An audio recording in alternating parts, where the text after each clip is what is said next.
Hello everyone, once again welcome you all to CSI net Adda 24/7 YouTube channel.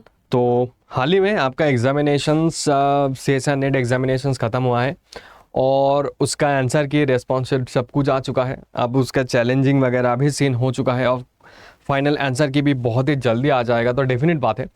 तो अब आपके मन में ये चीज़ हो रहा है कि बहुत सारे स्टूडेंट्स जो है वो थोड़ा सा डिमोटिवेट हो चुके हैं। बहुत सारे स्टूडेंट्स थोड़ा सा उस जोन में आ चुके हैं कि सर इस बार का पेपर तो मेरा अच्छा नहीं गया है, तो हम लोग क्या करें, फिर से अटेम्प्ट करें या नहीं करें। हमारा दूसरा तीसरा अटेम्प्ट था या फिर किसी किसी का फर्स्ट अटेम्प्ट था, उनको थोड़ा सा रियलिटी चेक मिला है कि अच्छा ओके CSI नेट का पेपर ऐसा होता है, इस तरीके से क्वेश्चंस पूछा जाता है, इस तरीके से ये वो, मतलब सब चीज़ें थोड़ा बहुत उनको रियलाइजेशन मिला है।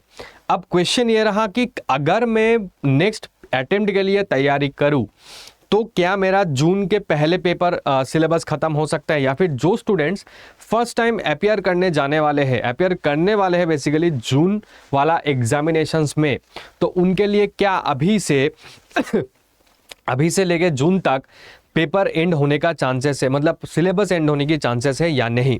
इसके ऊपर थोड़ा सा बातचीत कर लेते हैं। अगर हम लोग बात करें तो आप मेरे पीछे देख पा रहे हो कि अभी मैंने कुछ महीने का नाम लिखा है। ऑब्वियस बात है कि मार्च, अप्रैल, मई, जून, जुलाई, और उसके नीचे मैंने राइट साइन लगाया है। इसका मतलब क्या होगी, अगर हम लोग मार्च की बात करें, यहाँ पे एग्जाम हुआ है और एग्जाम का ऑलमोस्ट फाइनल आंसर की के साथ आप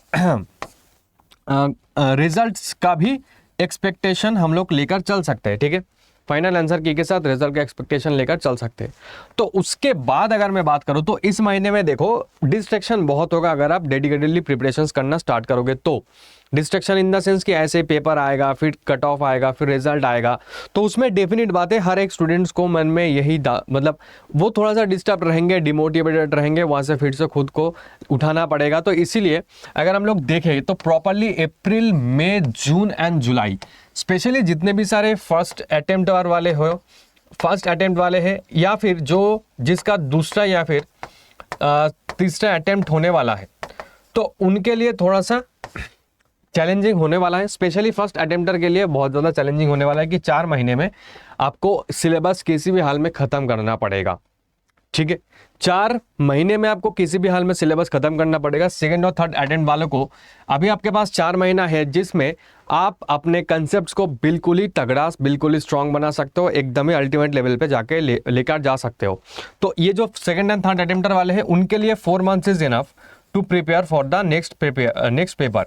अब एक चीज ऑब्वियसली बात है कि चांसेस ऑफ एग्जामिनेशंस कब है, हम लोग ये सोच के चल रहे हैं कि जून या जुलाई या फिर अगस्त के एंड तक हो सकता है पेपर, लेकिन आपको ये चीज़ दिमाग में रखने की ज़रूरत नहीं है। आप ये मान के चलिए जुलाई टू अगस्त में पेपर हो सकता है, क्योंकि अभी हमारे पास 4 महीना है।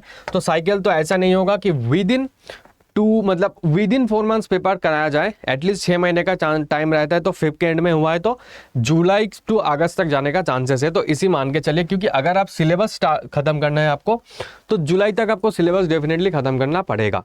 तो एग्जामिनेशन सितंबर में होगा कि नहीं, तो ये एक बड़ा क्वेश्चन मार्क रहेगा। बट देखो, ये क्वेश्चन मार्क को आप पहले से दिमाग से हटा दो, अगर होगा तो देखा जाएगा। बट आप ये मान के चलिए कि जुलाई टू अगस्त तक आपको किसी भी हाल में सिलेबस को कंप्लीट करना है।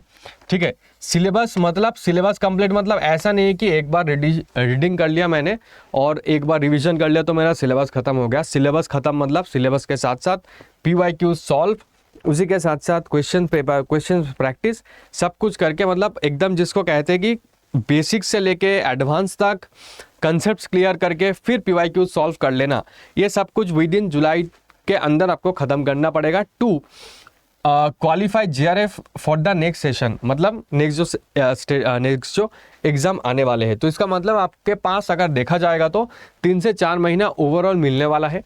तो इसमें आप लोग अभी से सोचना स्टार्ट करिए कि आपको कैसे मेहनत करना है। ठीक है, क्योंकि पेपर देख लिया आप लोगों ने ऑलरेडी, आपको पता चल गया होगा कि यार इतना तो बेसिक क्वेश्चंस नहीं आते हैं कि भाई पेपर क्वेश्चन देखते ही हो जाएगा। हाँ, कुछ क्वेश्चंस बहुत इजी मिलेगा जिसके लिए आपको सिर्फ और सिर्फ वो नॉलेज होना चाहिए कि इस क्वेश्चन का ये कंसेप्ट है तो इसके लिए ये आंसर होगा। उसके अलावा बाकी जो भी क्वेश्चंस आपको देखोगे तो आपके उसके लिए थोड़ा बहुत नॉलेज की तो ज़रूरत पड़ेगा।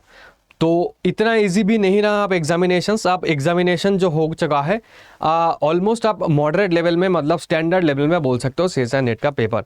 सो आप ये मान के चलिए कि नेक्स्ट एग्जाम जो है जुलाई से अगस्त तक शिफ्ट हो सकता है, एंड आपके पास जो महीना है उस महीने में कंप्लीट प्रिपरेशंस करना थोड़ा सा तो मुश्किल हो जाएगा। तो आपको जून से जुलाई तक आपको मान के चलना पड़ेगा, उसके अंदर आपको सिलेबस खत्म करना है, ठीक है। तो ऑब्वियस बात है जून तक प्रिपरेशंस कंप्लीट होना तो थोड़ा सा टफ चैलेंज हो जाएगा फर्स्ट अटेम्प्टर के लिए, क्योंकि बहुत सारे स्टूडेंट पहली बार अटेम्प्ट देने जा रहे हो। बट हाँ, सेकंड एंड थर्ड अटेम्प्ट के लिए it is more than enough time to strengthen your concepts and along with that to prepare yourself much better। सो चलिए इसी के साथ साथ मिलते हैं नेक्स्ट वीडियो में। आई होप ये वीडियो आपके लिए हेल्पफुल रहा होगा। साइकिल चेंज हो सकता है क्या या नहीं, इसके ऊपर भी हम लोग चर्चा जल्दी से जल्दी करेंगे। तब तक के लिए thank you everyone, thank you for watching अड्डा 24/7।